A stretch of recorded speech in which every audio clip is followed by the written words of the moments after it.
Bonjour, Mesdames et Messieurs.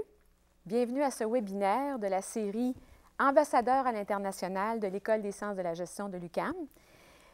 Webinaires qui sont destinés habituellement à nos 75 000 diplômés et que nous avons ouverts exceptionnellement aujourd'hui à un public plus large, public international, pour cette belle rencontre avec Patrick Pichette. Bonjour, Patrick. Bonjour.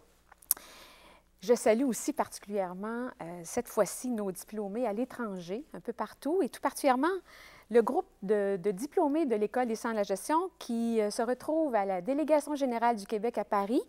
Alors, ils se sont tous donné rendez-vous pour cette belle rencontre avec Patrick. Alors, bienvenue à vous tous également. Et je rappelle, comme nous le faisons tout le temps lors de nos webinaires, je rappelle à tous nos internautes qu'il est toujours possible, pendant le webinaire, de poser vos questions. Vous trouvez une boîte de questions tout en bas de l'écran, donc vous pouvez nous faire parvenir vos questions et on essaiera de se garder quelques minutes à la fin pour traiter ces questions-là. Alors, si vous me permettez, on va d'abord présenter brièvement Patrick Pichette. Tout le monde connaît Patrick Pichette. Mais on va quand même prendre le temps de rappeler quelques points de repère dans ta carrière, Patrick. Alors, Patrick est un diplômé de l'École des sciences de la gestion. Nous nous en sommes très fiers. Et il est actuellement premier vice-président et directeur financier chez Google. C'est bien ça. C'est bien ça. Patrick, quelques notes rapidement. Il y aurait beaucoup à dire. Alors, effectivement, tu es un diplômé de l'École des sciences de la gestion de l'UQAM. Tu as fait ton baccalauréat en administration en 1987. Tu as été récipiendaire d'une très prestigieuse bourse, la bourse Rhodes, en 1989. Et cette même année, tu as été diplômé du programme de maîtrise en philosophie politique et économie d'Oxford. Et à travers tout ça, bon, tu as commencé ta carrière et tu as fait quelques entreprises. On pourrait noter, par exemple, McKinsey, Bell Canada. Tu as fait 7 ans à Bell Canada, je crois. Hein? Et chez Google depuis le mois d'août 2008. Oui. Tout près de 4 ans maintenant. Tout près de 4 ans. Tu ne comptes pas les semaines ni les mois, mais tu... Les semaines, c'est comme des années d'internaute. Ça passe tellement vite. Là. Ça Super. Moi, j'ai une première question, justement, avant qu'on aborde le thème de cette rencontre. Alors, nos internautes auront remarqué que nous allons centrer nos propos aujourd'hui, notre conversation, toi et moi, autour de la question de la diversité chez Google. Hein, c'est un sujet qui nous intéresse beaucoup et nous savons que vous avez des pratiques assez innovatrices en la matière. Alors, on est très friands de connaître vos secrets, si je puis dire. Mais réponds à une de mes questions d'abord, disons, liée à ton cheminement. Pourquoi tu t'appelles premier vice-président et directeur financier? Alors que je sais fort bien que tu fais beaucoup plus que la finance, tu t'occupes des ressources humaines, etc. J'aimerais ça que tu nous en parles un peu. OK. C'est une excellente question. C'est vraiment à l'image de Google. Quand on m'a engagé, je me rappelle que Eric Schmidt m'avait dit oh, « Tu vas t'ennuyer si tu as juste la finance. » Puis il m'avait dit « J'aimerais ça que tu prennes aussi… au début, il m'a dit « Tu devrais prendre tout l'immobilier. » Puis il dit « Commence avec ça. » Puis à mesure que tu commences à être confortable à Google, on verra, on t'en donnera plus à mesure que tu t'ennuies. Puis au fil des années, je me suis ramassé avec toute une panoplie de responsabilités. Fait qu'aujourd'hui, effectivement, j'ai toute la finance. Puis ça inclut non seulement la finance, la comptabilité, mais aussi gérer un portfolio d'à peu près 45 milliards. Mais en plus de ça, j'ai toutes les ressources humaines. J'ai tous les services aux employés sous ma juridiction. Donc tous les autobus, les chefs, les massages. Oui, tu vas nous en parler de ça. On est très intéressés. Fait que j'ai tout ça sous ma juridiction. Oui. J'ai aussi un groupe d'économie avec des professeurs comme Al Varian, des gens de calibre absolument international qui se rapportent à moi, mais on fait vraiment en équipe. C'est difficile de dire que Al Varian, qui est un professeur absolument de classe mondiale, il est reconnu partout dans le monde, il se rapporte à toi. Ça marche pas, right? C'est tellement pas googly. Donc, je me suis ramassé avec, après 4 ans maintenant, avec tout ce panoplie un éventail de responsabilités, en plus de… J'ai certains projets. On me donne des projets, comme par exemple, j'ai la fibre, Google Fiber, qui est en train de mettre la fibre partout à Kansas City pour donner 1 gigabit d'Internet à tous, l'accessibilité à 1 gigabit. Étant donné mes expériences chez Bell, c'est très googlé encore une fois. Ah, Patrick, toi, t'es bon là-dedans. Go! Right? Prends ça par-dessus tout le reste, mets ça sur ta pile, puis va-t'en. Puis, donc, ça fait à peu près un peu plus d'1 an maintenant que j'ai la responsabilité avec toute une équipe de tout ce qui est des questions des ressources humaines aussi. ça valait pas vraiment la peine de changer le titre, parce que c'est juste des titres. Tout le monde le sait, qu'est-ce que tu fais. Fait qu'à Google, on n'est pas tellement hiérarchique. En fait, on est très peu hiérarchique. Puis dans ce contexte-là, tout le monde me connaît comme Patrick. C'est tout ce qui compte, vraiment. Super.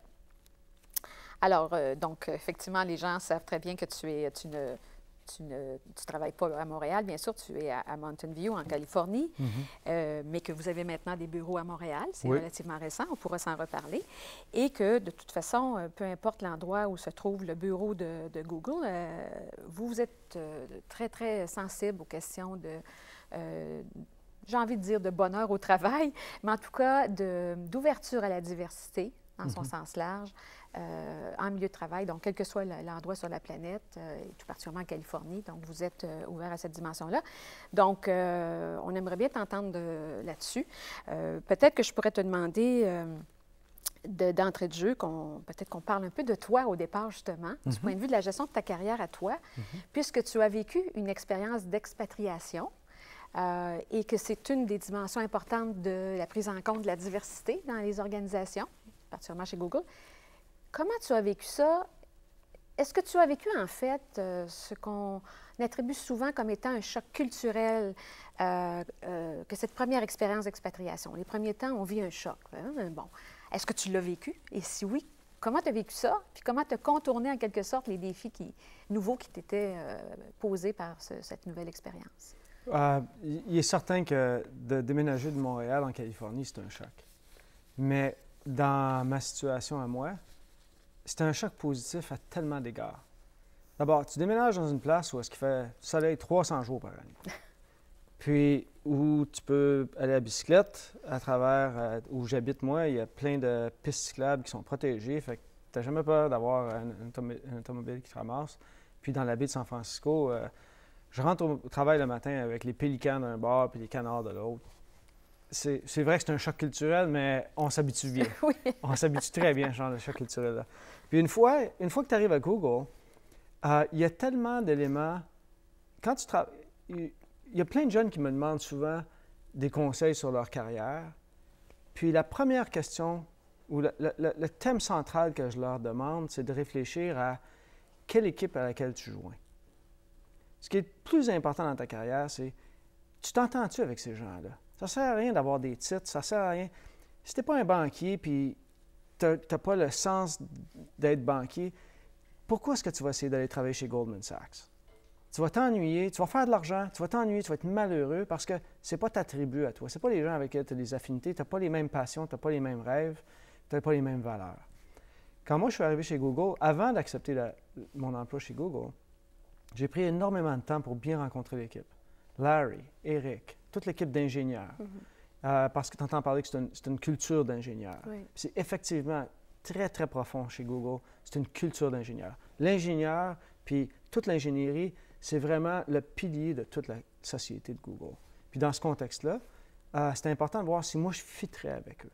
Puis quand je suis arrivé, ils ont tellement bien répondu à leur côté du bargain, si tu veux, de la négociation puis de la conversation. Ils étaient fidèles à eux-mêmes. Donc, mes premiers mois à Google ont été très faciles parce que, justement, je savais à quoi m'attendre. Puis, c'est complètement différent de tout ce que je m'étais habitué à travailler. Mais vu que je savais à quoi m'attendre, puis Google fait un job particulièrement bonne à intégrer les nouveaux employés. Puis dans ce contexte-là, pour moi, ça a été un vrai charme. J'ai été vraiment surpris à quel point, 2-3 mois après être arrivé à Google, j'avais l'impression que j'avais travaillé là 10 ans. Fait que Google fait une vraie bonne job à ça, mais plus important, c'est pas où tu habites qui compte. Parce que tu travailles tellement fort. Quand tu travailles fort. Puis tu es tout le temps pris dans ta job, puis dans ta communauté. Fait que vu que tu travailles, la vraie question, c'est est-ce que tu vas t'entendre avec ces gens-là, puis est-ce que tu fites avec ces gens-là dans tes valeurs culturelles, dans tes outlooks, dans tes projets. Si ça fait bien, le reste, ça tombe en place. Le fait que tu es payé le jeudi ou que tu es payé le dimanche, toutes ces choses-là comptent à côté rapidement. Fait que ça a été un vrai charme pour nous. Puis comme j'ai dit, tu sais, j'étais à côté de Napa Valley, j'étais à côté de Tahoe, j'étais à côté à quelques heures de LA. C'est dur à se plaindre quand tu es dans mes souliers, dans des circonstances comme celle-là. On peut comprendre, effectivement. Alors, voilà pour ton expérience comme expatrié, qui semble avoir été très facile. Maintenant, si Si on se pose la question de façon plus large, tu viens de l'évoquer un peu, il y a une recette Google, manifestement, pour l'intégration des employés, de façon générale. Si on le regarde en plus sous l'angle des différences de profils qu'il y a dans l'organisation, des profils, bien sûr, de spécialisation différents, mais également des profils qui soient liés aux différences culturelles, ethniques, hommes-femmes, orientation sexuelle, générationnelle, etc. Vous êtes confronté à une diversité puis à une complexité très grande, d'autant que, comme je le disais tout à l'heure, vous avez plusieurs bureaux sur la planète, des places d'affaires un peu partout. C'est complexe au quotidien, sans doute, au niveau de l'organisation du travail, bien se comprendre dans les attentes, l'évaluation du personnel, les pratiques d'embauche, d'évaluation, la performance, etc. Si on prend les choses une à une, puis on regarde du point de vue de l'embauche d'abord, du recrutement. Bon, on entend toutes sortes de choses sur Google, ça fait l'objet de beaucoup d'études de cas et tout. Il y a une recette, manifestement. Bon, tu viens d'évoquer ta propre expérience. Tu as eu, toi, la chance de pouvoir discuter avec les membres de la direction, de bien tester la chimie entre vous. C'est peut-être pas toujours le cas, j'en sais rien. Peux-tu nous expliquer un petit peu comment ça se passe pour un employé qui lève sa main et qui dit « J'aimerais ça aller travailler chez Google ». Oui, on reçoit des centaines de milliers d'applications. Puis, on a un processus, encore une fois, la culture d'ingénieur, elle ne peut pas s'empêcher d'être omniprésente chez Google. Il y a beaucoup de rigueur. Il y a beaucoup de... Il y a un processus très bien établi. Puis, on laisse très peu de place à la chance, dans le sens où tu as un nombre minimum d'entrevues à passer. On s'assure que tu passes en entrevue avec des gens que tu vas côtoyer, mais des gens que tu ne vas pas côtoyer. On s'assure que tu vas avoir... on a un terme qui est Trusted Interviewer, un intervieweur qui est blindé, qui est approuvé. On a des intervieweurs, puis il faut que tous les dossiers qui passent, il y a au moins une des personnes qui le passe en entrevue qui est un des intervieweurs approuvés. Ça, c'est nos camps générales. Ils savent exactement pouvoir tester les personnes. Puis donc, vu qu'on a beaucoup de personnes avec moins d'expérience, il faut s'assurer d'avoir un équilibre à travers ça. La moyenne d'âge, d'ailleurs, est très... Chez Google, c'est autour de 30 ans. Puis donc, tu as un processus qui est discipliné. En plus de ça, le type de questions, on s'attend que la personne qui joint Google, elle a des grandes aspirations. Elle est déjà dans sa carrière, atteint beaucoup de succès. Donc, académiquement, on s'attend à une bonne performance, mais clairement au niveau de l'ingénierie, parce qu'on a les meilleurs ingénieurs au monde, on développe des programmes qui sont absolument extraordinaires. Donc, on n'a pas le temps d'apprendre. Il faut que tu joignes et tu dises, OK, je sais comment faire en C++, puis je connais toutes les SQLs. Donc, on s'attend à une connaissance technique importante. Souvent, dans les entrevues, on va te faire coder. Puis on va vérifier ton code avec toi live. Parce que tu es supposé savoir coder, fait qu'on va le voir. Right? Puis on te donne des problèmes à résoudre. On va aussi tester ton aptitude puis tes intérêts envers ta communauté. On est très communautaire chez Google. On s'attend à ce que notre participation à la communauté est très importante pour nous. Donc, on va tester ça. Puis on va tester pour être certain que tu n'as pas juste mis des affaires que quand tu as fait ton résumé, tu as fait ton festival des fraises, puis non, on va vraiment tester que dans ta vie régulière, tu participes à ta communauté. Puis finalement, on a un test de fit qui s'appelle Googliness. Puis Googliness, c'est l'effet Google. Est-ce que tu vas fitter? Puis si tu passes tous les tests, mais tu n'as pas une question, il n'y a pas de magie dans ton package, s'il n'y a pas quelque chose qui nous excite sur ta personne, tu peux avoir la meilleure note de toutes les universités au monde, on ne va pas te prendre. On a une barre qui est... Puis c'est dur à expliquer l'effet Google, mais tu le reconnais immédiatement quand tu rencontres les gens. Alors, passer toutes ces barres-là, c'est loin d'être évident. C'est très impressionnant. Quand tu es de l'autre côté de la clôture puis tu passes les entrevues, là, tu te dis « Ah, ça n'a pas de bon sens, là, jamais ils vont m'engager ». Puis on en engage plein, on engage des milliers d'employés à travers tout le monde. Mais encore une fois, nous, on se voit comme une société qui est globale. Fait que notre pool d'employés, il est vraiment global. Comme ici à Montréal,